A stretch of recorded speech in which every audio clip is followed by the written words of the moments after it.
welcome to the Science Fiction and Fantasy Factory. I'm thrilled to have my Singularity Scribes. We shared tables at the Pasadena Comic-Con this weekend. And for your listening and viewing pleasure, on the factory floor, we have Ingrid Moon. Hey, Ingrid. We've got Greg Sorber. And we've got Blake and Sherry Shimshock. Welcome aboard, everybody. How'd you feel? How'd you feel about the Pasadena Comic-Con? What's your takeaway? Who are you asking? I know you gotta call a name, man. For whoever speaks first has the mic. I'll go first. Felt like it was a little slower than I would have liked. I think everybody maybe thinks that. The people that were there were good, but I do think maybe it was a little too close still to Christmas, and maybe people were still feeling the impact of Christmas. So I didn't see people buying as much as I normally would at one of these type of shows or cons. So that's my first initial impression. Yeah, for context, Greg and Ingrid and I were at LA Comic-Con not too long ago, and overall volume was, I think, an order of magnitude more intense. So I just know in terms of book sales, engagement, it was also a 3-day affair rather than a single day in Pasadena. But that kind of comparison is probably valid. Blake and Sherry, have you done these book fairs before? Oh, actually, it was our third gig. Well, a couple of times. Yeah. So And I felt the same way. You guys are veterans. Ingrid pulled us in Yeah. for the first time. I agree with Greg. I think it was slow for at least 90 minutes. And I was questioning, and then suddenly within 20 minutes, we sold 2 books. Then it was sort of a little trickle from there for the rest of the day. What about you, Ingrid?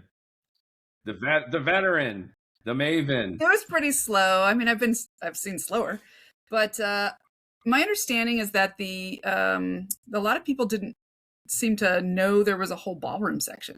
So the big room was crowded, and then not a lot of people trickled over to our side. But the hallways, which last year the hallways were like dead, the hallways apparently got a lot of traffic. So it's kind of like, I think people were just confused about where they could go or what they could see, I guess. Scott, the organizer, sent a follow-up email that I saw today specifying that they're working on signage for Artists Alley. I don't know if you guys saw that email. So there must have been other complaints. We weren't the only ones who were staring into the void for a big chunk of the con. And I guess we were the victims of some logistics and layout and arguably signage. Although our booth had plenty of signage, and it was right at the entrance, so goodness. Yeah, we did. You had your fabulous banner, and we had the whole thing decked out. We had liners, we had bookmarks, we had QR codes, we had signs. Which goes into the next part of best practices. We've got folks listening who themselves are indie writers. We've got science fiction fans. And as far as selling books live goes, which is, for me, an interesting experience. I'm relatively new to the game. Writers tend to be at their keyboards. It's a very solitary, traditionally introverted kind of venture, unless you're Blake and Sherry, in which case you guys actually collaborate on your books, which to me is also fascinating. But to me, it's a treat to get out. So even though the Pasadena Comic-Con might have been a little bit underwhelming in terms of overall volume and sales and engagement, it was an opportunity to get out there and hang with you awesome folks, collaborators, partners in indie science fiction crime, and also mingle and mangle on the floor with artists, with swag hurlers, with all sorts of types and personalities. So from a networking point of view, those opportunities were there. to mingle and mangle. Yeah. Yeah, I Yeah. think the one thing that you can do at slower shows is get around and talk to other artists, and that was a lot of fun. I got to talk to a few, bought a few extra graphic novels, and got a couple of them interested in my books. So hopefully that sees some good swap sales at some point. Yeah, so that was fun. The people that did come up and talk were very well engaged, like normal, and that's always fun. So for me, since I'm not requiring, not depending on this as a sole income source, if I have a slow day, it's not the end of the world for me. I'm out there writing my books and selling my books, so that, to me, that's a good day. So Yeah. I Yeah, it think wasn't a any networking opportunity in the real world is to be cherished, even if a little bit sluggish. I even got a chance to go with my kid to the Van Halen childhood home, which is only about 7 minutes from the Pasadena Convention Center. And I actually ran into another podcaster who does VH stories, and we fist pump over Eddie and Alex Okay. and follow up with another podcast. So networking there. I trolled my pod to other writers and graphic artists. So it was fun. It was a good opportunity. And kudos to Ingrid for herding the cats. And we're going to do something of a repeat for the LA Festival of Books, which is coming up the weekend of April 18th and 19th, if I have the dates right. something like that. Whatever that weekend is.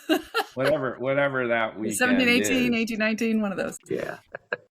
So tell listeners and viewers, folks, let's go round robin as to what you guys have written, where you guys are at, and what you hope to do in 2026 and beyond. Being an indie writer, let alone a science fiction indie writer, is something of a niche hobby.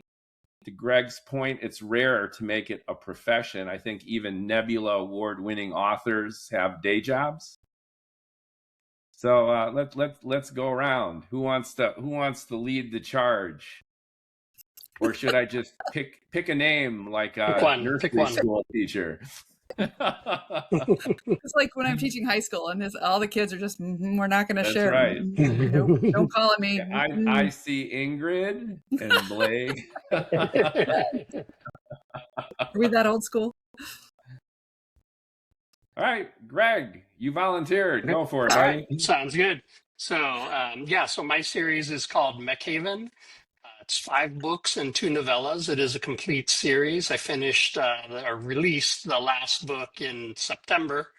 And so I'm kind of still basking a little bit in the afterglow of getting that done and out and having a complete series. That's always nice to be able to tell people when I'm at a show, this is a complete series. You don't have to wait for another book. It's good to go. And so my goal in 2026 or the end of 2025 and into 2026 is I'm starting a new series, a fantasy series that I'm about maybe a little over halfway done with the first book. So goal is I would really like to get it out by one of the final shows of this year, which for me is Comic-Con Revolution Ontario, but that's in May. And right now I don't see that happening. So it'll probably be more maybe of a fall release, probably September again. But we'll see. Terrific. You gave me a little teaser as to the theme and MO of the fantasy book. Would you mind sharing at least the core idea, or is that giving out too much IP? No, of course. I don't have my my little pitch paper here that I've been working on, so I'll just go off the cuff. It's 3 main characters. It's a fantasy. One's a young man. He's cursed. He's been cursed. His family for generations, 1,000 years, have been cursed, and he gets magically transported to somewhere in this vast world once a month. And so it makes it impossible for him to gain any power, gain any traction. And you'll come to find out later through the story that his family was once upon a time one of the magical rulers of the world. And the one thing, though, is it's very geographically located. Once you're near your power source, you're nearly invincible. But the further away you get from it, the weaker you become. And so because he can never get back to that source of power, his family there's no way they can maintain power, but he still keeps getting drawn back into the events of the world, so to speak. And so he makes a friend, and that friend has been deposed. He was a son of a duke. He's been deposed, and so he wants to go up against one of these other magic, I call them ether lords, and they basically he gets involved with that. So there's one thing, and then he has a love interest in the story. She's an apprentice ether lord and will someday become an ether lord, and so that's kind of a little bit of tension and fun, but she's kind of the only person in the world that is looking out for him, and so they've kind of come up with a scheme to help him out whenever he jumps to these random places. So that's it in a nutshell. I could go into more detail, but that's probably good for now.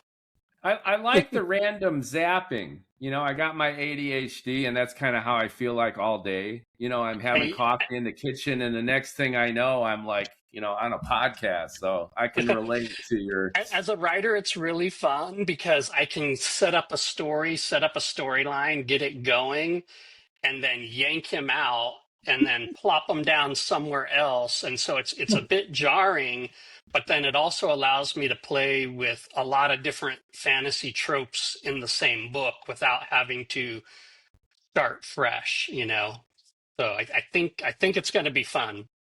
Great mechanism. It's kind of like the movie Memento, only instead of going backwards, it's going forwards. Yep.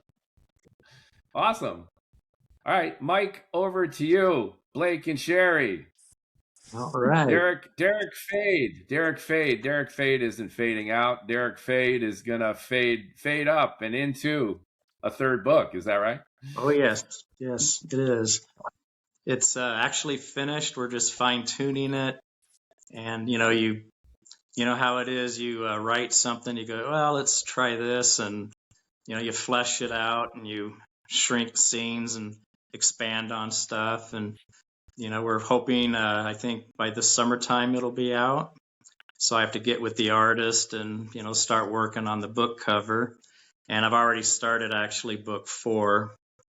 So, and you want to chime in, Sherry? So without saying too much about this particular, the third book, Derek's making progress. Let's just say I can start with that. The first 2 books, our galactic intelligence agent has, let's say some stunted social skills, perhaps. He's snarky and difficult, but he also has a great heaviness on his heart. His wife was murdered. And so he's doing his job. He's out there in the galaxy catching bad guys. But the one bad guy he really wants, Valdoon, is the one he's having the most trouble getting his hands on.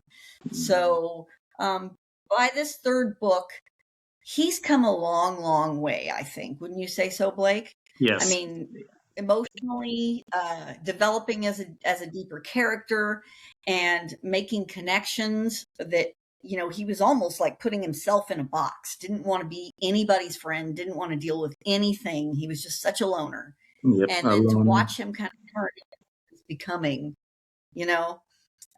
that's kind of interesting. And at the same time, it's still adventure. It's every time Derek gets an assignment, he's out there doing something really strange and really crazy, and it never goes quite the way he would love it to go.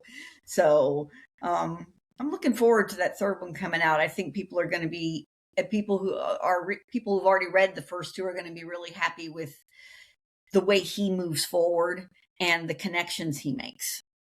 Yeah, you guys were pitching the book at the con as Indiana Jones meets Guardians of the Galaxy, which isn't 100% right. But reading your first one, I think it's got the sensibility that's there. And what you're saying is you're going to just carry that energy all the way through to the third one. Yes. And the fourth. Yeah, and the fourth. Yes. So super fun read from Blake and Sherry, and their dynamic is interesting. I mean, when I write my stuff, it's me, myself, and I. That's it. And Blake and Sherry have this complementary team going on. And Blake, as far as I understand it, we had you guys on the pod a few months ago. You're the creative guy. You're channeling all the weirdness and ideas, and characters. And Sherry's actually the one who's like, getting it into a story, giving it structure. Do I have that right? It's pretty much, yeah. I mean, we kind of come together in certain points, like idea building and that kind of thing. So just like I can't come up with something off the cuff, or I can't picture this gigantic place. Blake has to picture the gigantic universe that he's created, but I can pull in tighter, into the storylines. I can bore down into the characters' heads, and I enjoy doing that part. Puts the emotion into it. There's some writing duos like The Expanse, the novel, and part of the screenplay that landed on Amazon Prime. A great series for sci-fi. Those guys write in tandem, and I think they write every odd chapter. So one guy will write one chapter, and then they alternate, and they've adopted not only a complementary but a synergized kind of style. They're able to do that. But you guys are a little different. So you guys have brainstorming over coffee, and then do you share your ideas with Sherry, who knocks them out? Yeah, a lot of brainstorming. But to your point, I think that's very interesting about what you're talking about another way of co-writing, which is chapter by chapter. Oh, I could never do it. No, we don't. No, that would not be at all. It's just such a different experience. To me, the experience is so interconnected. But I have my piece that is like, I feel like I have a grip on. And so, yeah, that's a very interesting way to write. I think of it as being very, I don't know, that's a special talent to co-write like that, like to totally trust the next chapter to the other person.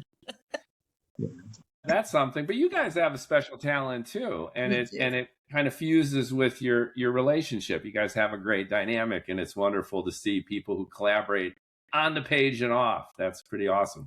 Yeah, we're very fortunate, I think. Yeah, in our books, since there's 4 to 5 different stories, I'll write the first story, then I hand it off, and I jump into the second one while she's reading the first one. So we're in separate offices. So when I'm plugging away, I'll hear, Blake, come here. We go back and forth, and we talk about, I have to stop what I'm doing here and go back to that scene in the first story. And then we hash out something, and then we just keep going on and on like that, and like a production line. Amazing. I think that's really wonderful. And the fact that the reader, when you're reading about Derek Fade's adventures, you don't notice any kind of disconnect at all. It's very, very organic. Oh, yeah. I'm also pals and have had on the podcast Daniel P. Douglas, who are identical twins. And they collaborate also. And they're like a combination of the Expanse writers and you guys. They write independently of each other, and then they collaborate. And sometimes they dive into the same story together and then disband and do separate books. So it's pretty wild. I guess sharing all of your chromosomes might help for something like that. But that's another writer duo that's got their own dynamic, and I find it fascinating. Ingrid, how's it going? Winner of the astonishing, amazing creator award. They love you over there, and it's frankly well deserved. Well, it's just nice to know somebody likes your stuff, They could have said bad things about it.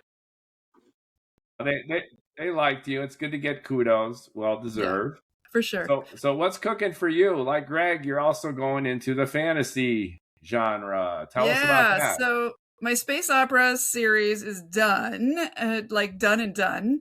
I don't know that I can go anywhere else with it at this point without it being very different, and I have to deal with my own jarred head with that. I have some prequel related stuff that I could do and some spin-offs, but I decided to take a turn. I'm going to go fantasy wise. I've got a novel, the first in a series, pretty much written. About half of the second novel is written, and then I keep thinking of like, how is this going to end? And I keep writing stuff for the third. So they're kind of all being written at the same time.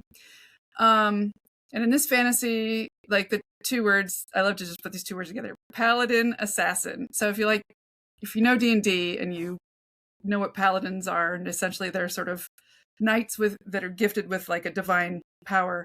Yeah, they're badasses. They're badasses. In Dungeons and Dragons, the paladin is like super high points, right? Like generally, yeah. You want to be one of those. High stats, high charisma, all this stuff. But in this case, the main character is, very faithful paladin. He serves the emperor. He has a dark side in that he is also their assassin. And he does not necessarily like this, but if the way things work in this world is if the emperor says, what comes out of the emperor's mouth comes out of the goddess's mouth, essentially. He is the avatar of the goddess. So if she says, go murder these people, then he says, okay, I got to murder these people because the goddess said so and I'm faithful, right? So it's kind of a theme of like autonomy versus obedience. Does faith come from within or does faith come from without, right? Is it about your external actions or is it about kind of your feelings? I don't know. So I'm not a religious person, so it's been a very fun approach to looking at a magic system that is based purely on godly powers, but also very limited. And then, I don't know, it's just this character is just fun. I think he's very likable. I think he's very lovable. But he has all kinds of dark past as well. And there's 8 characters total. Some of them are bringing down the empire. Some of them are trying to build it back up. Like Greg's main character, the emperor has a generational curse. In this case, it's more like being possessed. And so he's the avatar, but he's also possessed. It's like a little dichotomy there. So his goal is to go find the cure to this curse so he doesn't pass it on to his daughter, the princess. The princess, meanwhile, is trying to run the empire with her aunt, who is essentially the archbishop or almost the pope, like basically, of the order. She's trying to make it her own. And then the other 4 characters are kind of just, they're outside of that sort of political spectrum at the time, but then it all comes together at the end. Let's put it that way. So, but I haven't decided yet. Will it be a happy ending, a sad ending? Will the main character, he's not going to die probably, but is he going to be excommunicated? Is he going to be a hero? I don't even know. Well, knowing you, they're going to be tortured at some point. There's not a lot of torture in this one. No, this is not that's, I left that to the sci-fi. There's plenty of torture in that one. This one's a little more heart driven and not so much head driven. Where the motif is similar, though, is you've got great dynamics between principal characters and power relationships, and it sounds like you're exploring that again. Yeah. So you got the paladin, and then you got the channeling of the themes and the omens, and that echoes some of the dynamic before for the Handler's Gamut, where you've got that similar dynamic between 2 people. Yeah, I like to explore, like, autonomy is probably my favorite theme because I just feel like there's so much in this world that you don't have control over. So what do you have control over?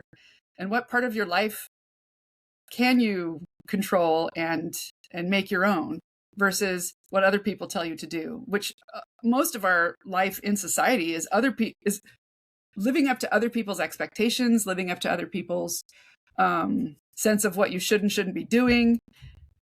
And it's frustrating sometimes because you're like, well, what about me? What if why do I have to go earn money so I can buy food when I just want to sit down and write stories, right? Like, why can't I just entertain the world and then somebody feed me, right? I don't want to have to, but society doesn't work that way. So we have to kind of figure out how to work within this. A few more awards and maybe a few more Comic-Cons and you'll get there.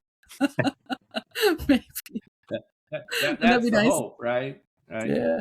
My aunt is always like, "You're going to be famous," and I'm like, "I would kill to be famous right now, but honestly, like that doesn't sell books." So, well, just get through it. You know, I think Arnold Schwarzenegger was a 3-time bodybuilding champion, and he was still like doing bricklaying. And that's when he realized he's got to change his stuff up. So just because you've made a name for yourself, right, doesn't necessarily mean that the cashola is headed your way, especially in indie writing, right? yes. I'll take the cash over fame any day. If you're a Netflix content hunter and you're watching or listening to this, here we are, contact information in the descriptions. So, you know, that's every writer's dream. And my dream was always to write the book I wrote. I think science fiction is a terrific genre because it operates off the counterfactual conditional, which is what if. You know, what if biorhythms are true? Or what if people could live on the surface of a neutron star? Or, you know, what if this swashbuckling hero does XYZ? So my premise was, what if Max Tegmark's level 4 multiverse is true? And in a nutshell, without too much geekery, it basically stipulates that there's an infinite number of universes where every possibility that we see expressed in this one plays itself out. So there's an infinite number of universes where this same conversation is taking place, except I'm wearing a red polo shirt instead of a blue one. Every conceivable variation is actualized in a universe. And this has implications with quantum mechanics and general relativity, and people have been talking about this. It's still speculative. But I've always been fascinated by that idea because it harkens back thematically to possibility. We always wonder we could do something different in our lives, right? Like instead of just making a left turn, I made a right turn. Or I went on a date with this person and 20 years later, we got 3 kids and 20 years of misery. So there's all these options that we're dealing with. Some are really small that lead to inconsequential results and implications, and some relatively minor ones at the time blow up and literally split the universe. So I've been fascinated about this forever, and it finally hit me in a short story format where I could translate that into a compelling character and a narrative. And that's my book. Johnny Fazuli and the Transfinite Reality Engine features a con man and a hustler who rips off investors with bullshit inventions, who hires a real scientist to rip people off even better. And she actually builds the thing, and it works. So that's the ironic twist to it. And I finally published, and there's a series of at least 3, 4, 5 more in the series. And it's been my pride and joy. And I love going to Comic-Cons and, you know, trying to convince people that it isn't as weird as it sounds. And I've even entered a contest with Ingrid's, nudging. And I just love getting it out there. I'm tweeting it paragraph by paragraph on my X profile in reverse. So if you go to at Johnny Fazuli, you could see the whole book unfurling day to day. Word. And you could read it going in, regular direction. And I'm having a blast. So have I made a shit ton of money? No. But it brings smiles and it gives me a sense of renewed purpose and excitement. And I finally love what I do. Like, I think everyone here can relate, and listeners and viewers can relate too, that as a creator, you don't always like your stuff, and you can go for years and just hate it, right? It's like, this sucks. I mean, what the fuck? I mean, I'm working so hard. And finally, I think I cracked it in Malcolm Gladwell terms. I did the tipping point where I finally built up enough critical mass and experience and confidence, and maybe the period in my life where I just love it to the point where you don't have to. And reviewers don't have to. I really like it. So it's intrinsically joyful, which at the end of the day is good for us because we're not buying and selling crypto or real estate. And the odds are not in our favor for that Netflix miniseries, but it's still possible, right? Right. And what I like about going to the cons is basically that you meet people, you meet fans, you get the word out there, they get to meet you. I have my one fan, Michael, who comes back and asks questions. He's like, I'm at this point in this book, and let's talk about it. And I just love that. It's like, everybody should come back to all the cons that they buy.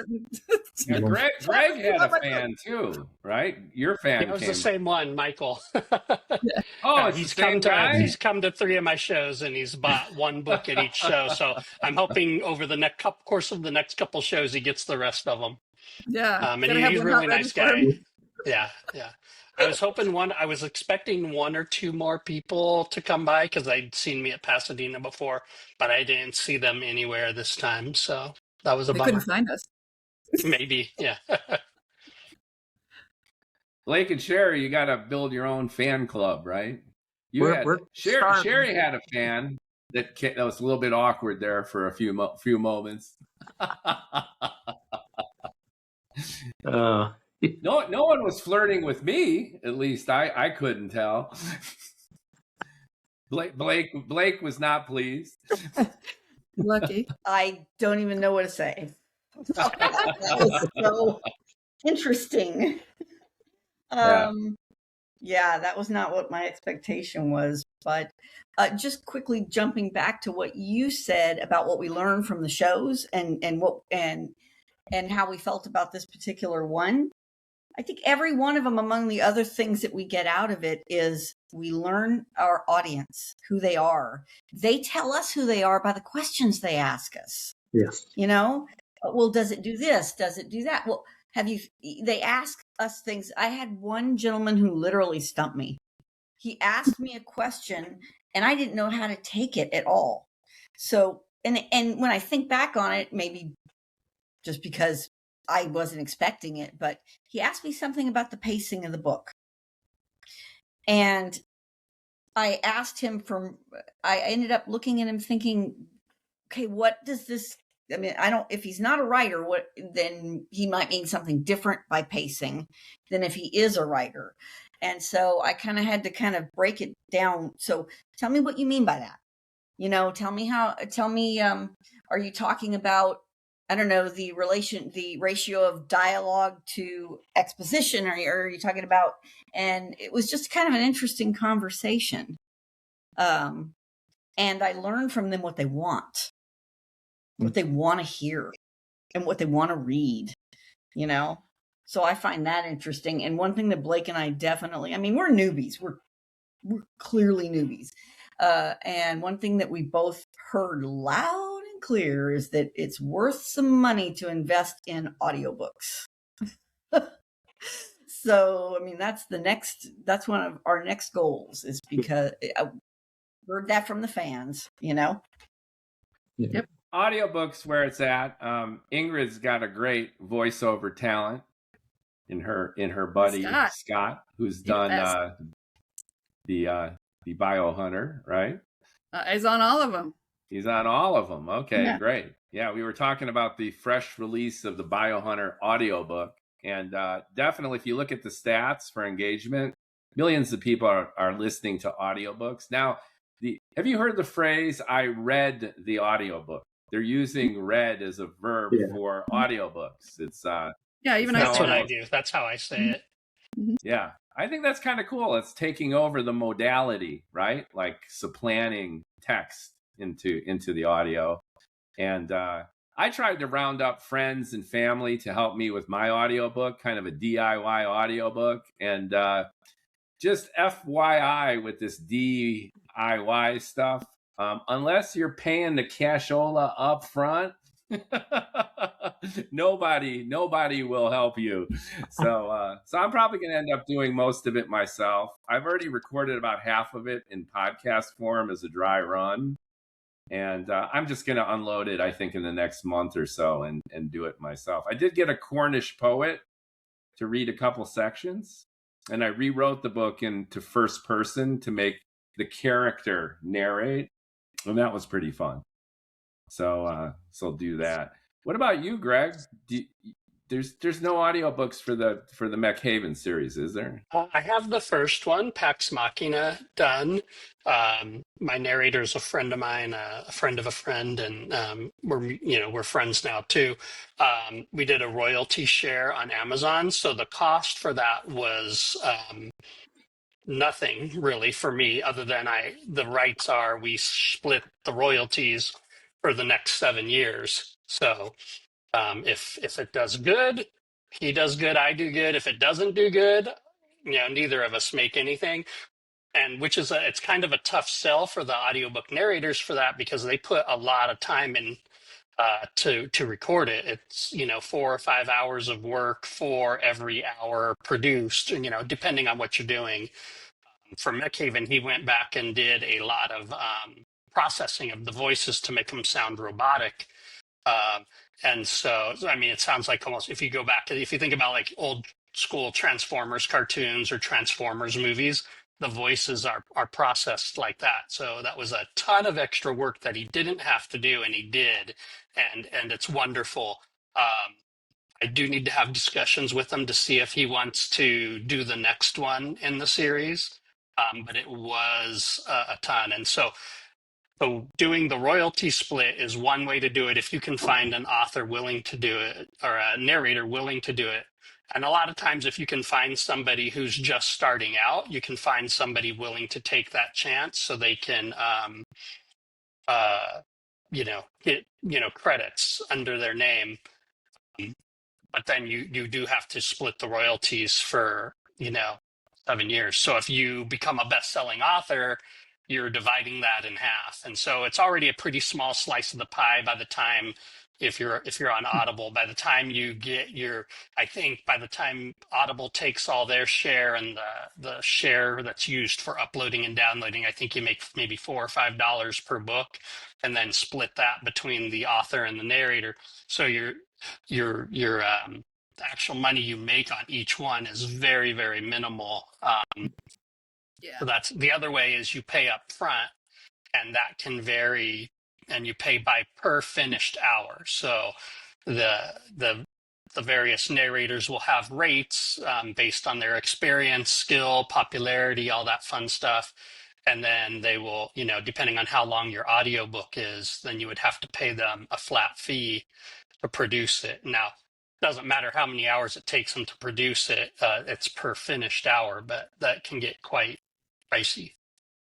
Ingrid, what about you? You've done all your books. Yeah. Well, Fury isn't done yet, but he's working on it. It was supposed to be last spring, but we're working on it.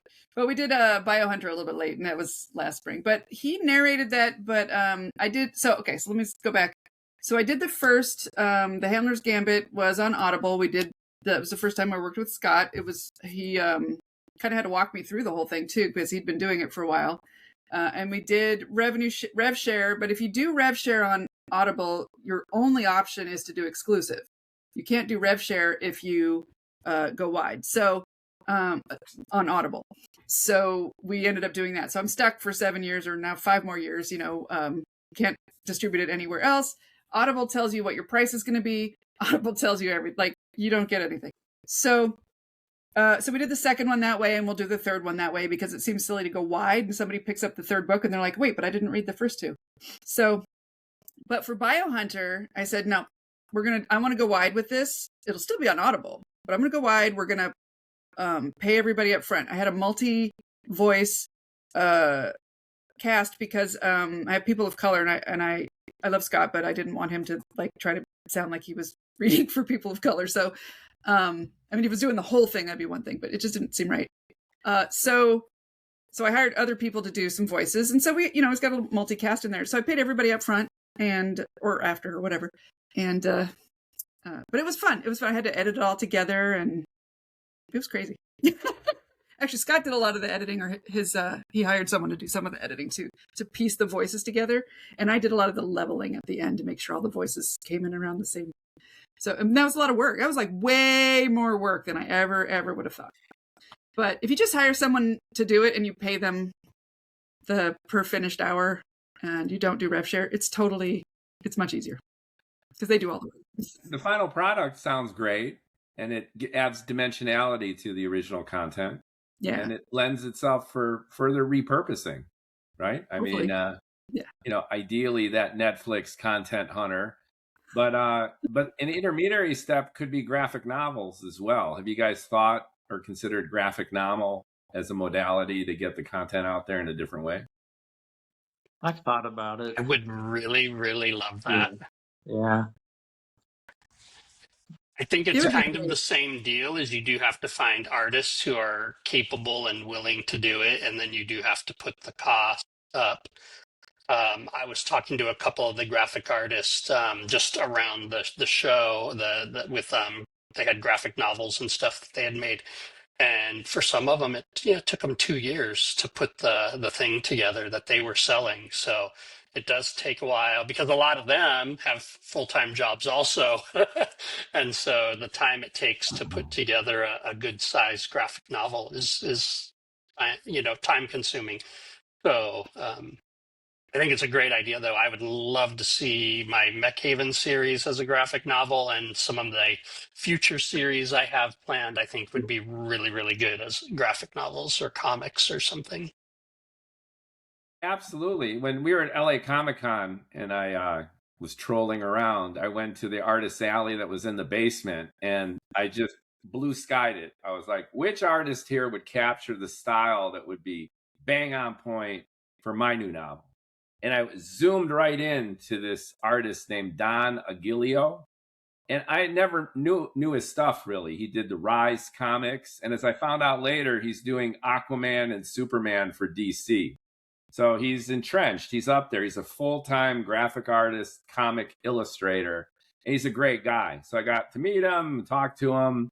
And we've been back and forth about the idea. He's got a stack of things on his plate. And he's probably expensive given his pedigree.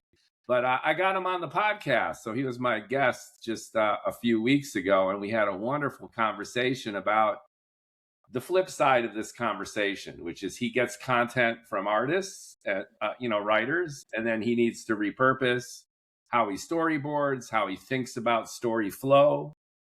And it was fascinating and very, very interesting. I love content repurposing. And since the multiverse is my theme, everything possible is also real. Just the idea of the story itself in a meta kind of way, having these different expressions is really cool. So that excites me.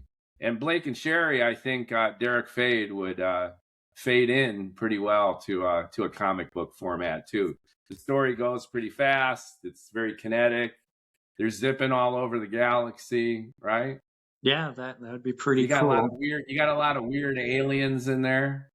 Take a lot of time to, like Greg said, time consuming, drawing everybody, the world building, and even the background. You have to design the spaceships and all that, and each creature and their clothing, and right down to their boots.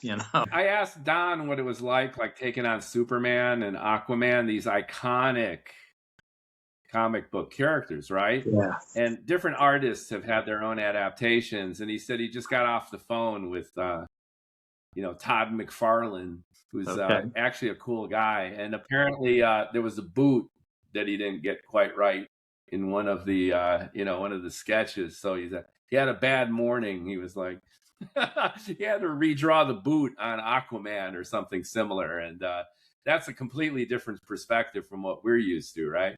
Yeah. At the very worst, we might get a beta reader who's like, "Can you change that chapter ending?" But it's not too bad. Then when you start building fans, they pick up on that stuff, and if you have something backwards or a different color or whatever, you're going to get called out on it. In the interim, and I talked about this with Don too, is AI. So AI is so ubiquitous to the point it's a cliche, but I'm bringing it up now because in lieu of not having a graphic artist, in lieu of not having, let's say, that audiobook talent at your disposal, either for financial reasons, logistical reasons, or whatever, you can go to 11 Labs and just have the voices, right? I mean, it can be done and it's getting better and better. And each of us can even just zoom to any of the frontier LLMs and it could start creating images. So how do you guys feel about AI for the content repurposing on one hand, and the inevitable question of AI coming into your creative process? I've spoken about this individually with all of you, but I think now that we're all together, I think the AI topic is not only topical, but transformative at this point.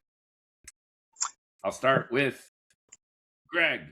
I'm the guinea pig that gets to go first. Huh?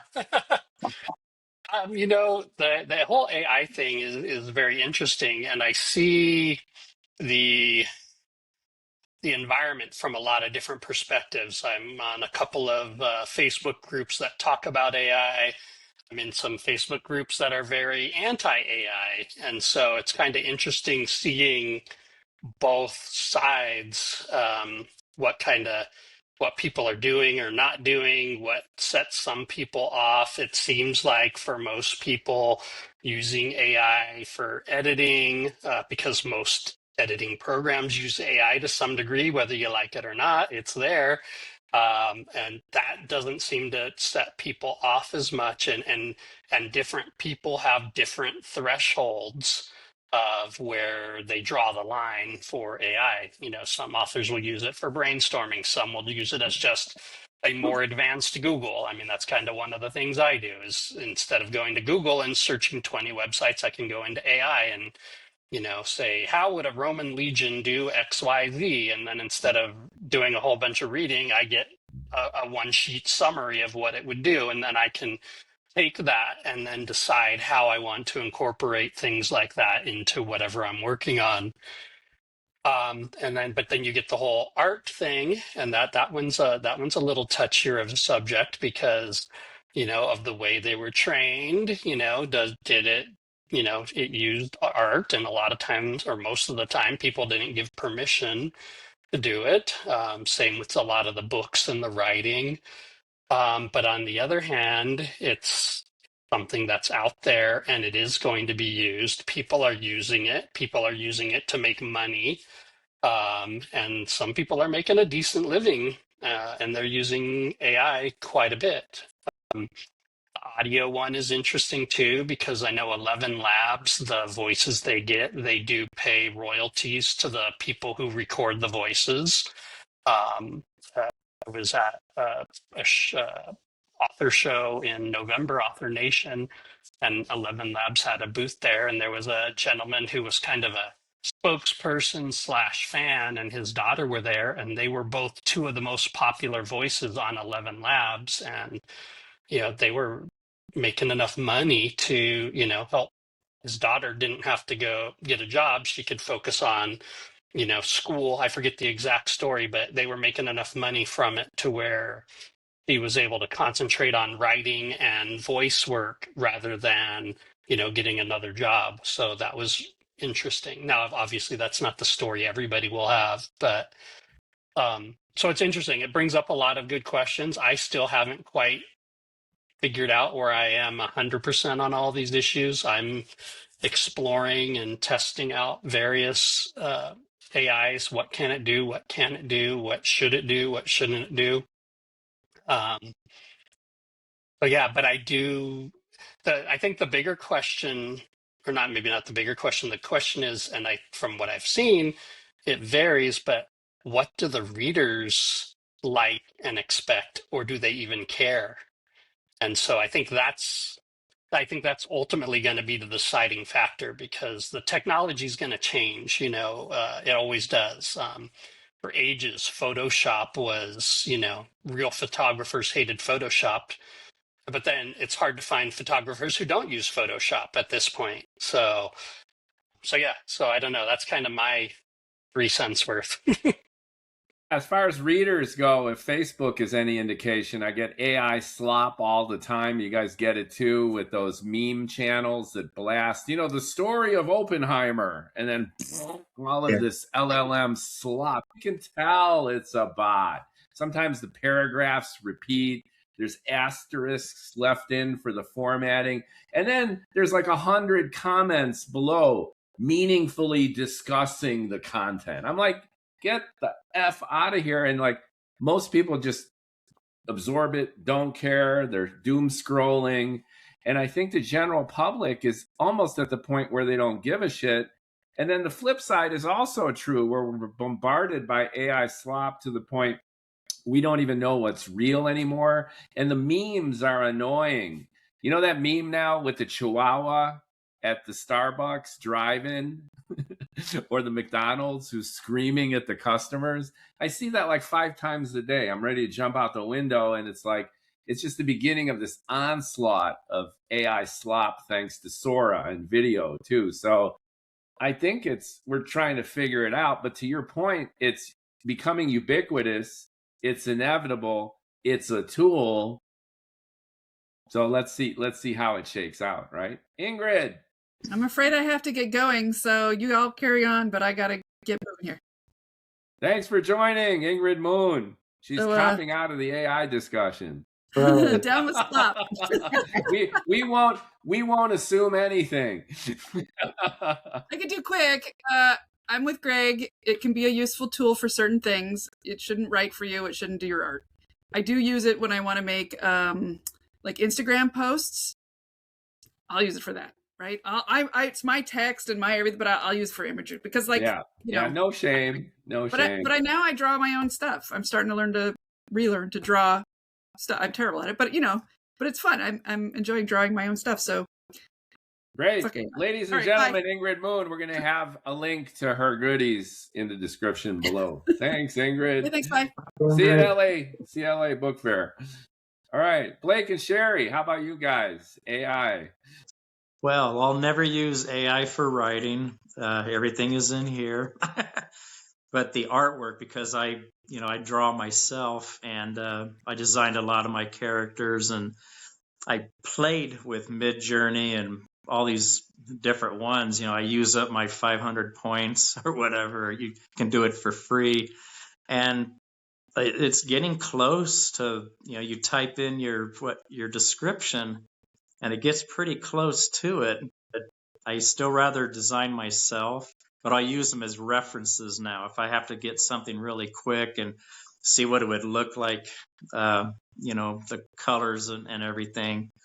But I won't like promote it and say, oh, I drew this. I wouldn't do that because you get called out on that now too. People know. Yeah, you get called out on using it at all.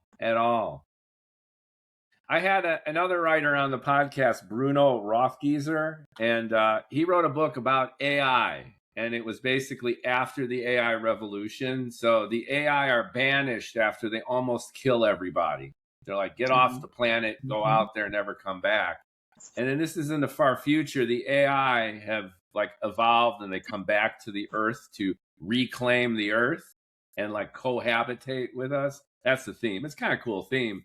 But he's got mostly AI characters, and he did AI art for his book, which is obviously AI except for the cover. He's got a human drawn cover. And then he went to 11 Labs and did the audiobook. So I think that this is like, it's kind of cool, but at the same time, it's like becoming so mechanical that people, I think, when they see the book are kind of like, well, did the AI write the book? And he's adamant, no, he wrote it himself. And it shows it's a human, you can tell human text. But that's another risk that you take. If you surround yourself with AI, then people are going to question the integrity of your own creativity. That's automatic, right? If you don't mind, I'd like to point out the funny irony right now that all of us sci-fi writers are debating AI. I mean, just the science fiction is where the concept of AI is born. Everything's usually fiction in science fiction, and then someday it becomes real. So there's just there's a sweet and painful irony in it. For me, there's a part of me who bitterly hates the concept. I'm old school, especially since where I started with literature was reading things that were written by people who were dead 100 years before I was born. So, but I also have a little faith. I'm a teenager of the 80s, so I remember when new wave music came out, and we're never going to have real music again. No one's ever going to go acoustic. It's just going to destroy the music industry. And it didn't. It just broadened it. And so I guess I have a little bit of faith that every technology, everything that changes, also shines a light on the beauty of an older format.